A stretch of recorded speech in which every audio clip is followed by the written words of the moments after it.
Okay, I'm going to show you in this demo how to address some of the issues with the modeling on the vase. Apparently, there has been an issue with the model, and I want to show you a few ideas that you can use to um, in this and in other geometry to fix some of the issues that are creating seams and stuff like that. The first thing I'm going to do is press F4 to get the edges, and I'm going to press Control R to rotate around the model. And first of all, I can see a little bit of uneven edge distribution over here, so I'm going to fix that by going to the modeling and then clicking on the edge mode, and I'm going to click on that edge because that is tilted there. It should have a more continuous line like this on the bottom. So I'm going to go click the backspace key to remove it. And why do I hit the backspace key and not the delete? Because this is what will happen if I do. You will get a hole. A backspace, I'm going to press undo. A backspace actually keeps the vertices on the edges of those line edges that you deleted, and that way you don't get the face can be calculated.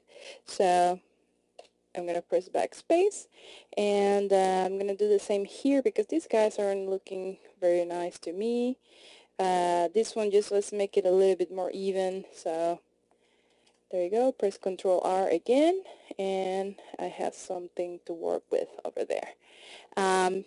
Right there in the same section, I'm going to scroll down, and what I'm going to do now is to reconstruct those edges that I just deleted. So I'm going to go to the Cut tool, and I'm going to press over here, and press there, and click there. Okay, where was I?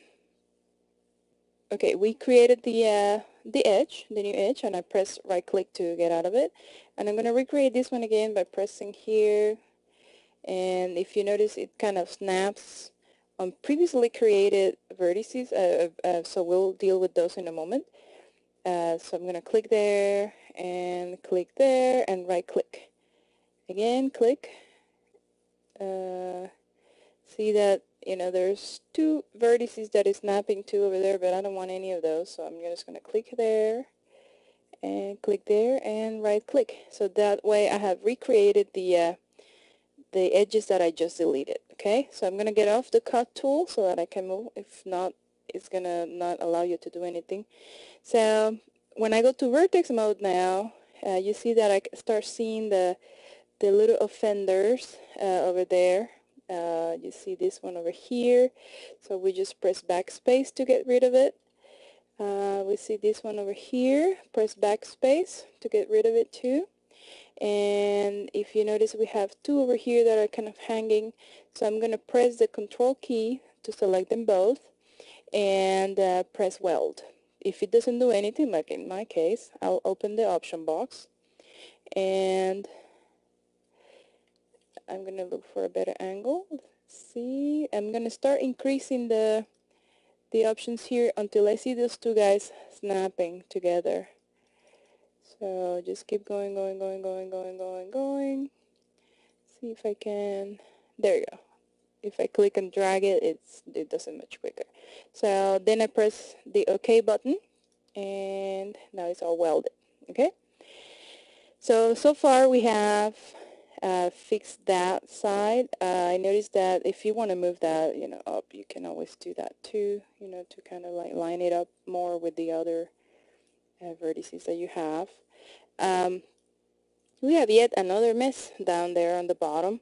So I'm going to go to polygon mode, and I'm going to start with the delete key, deleting all those faces. And this time I do want to keep a hole over there. So I'm going to delete them all. And please notice that, you haven't destroyed the base, just the bottom. And what you just did was to create a hole. So we're going to go to border, click on that edge over there, and we're going to create a cap over there. Cap. And at this point, I'm not going to worry about the fact that we don't have points, edges. If it was a more complex geometry and if it wasn't facing the ground floor,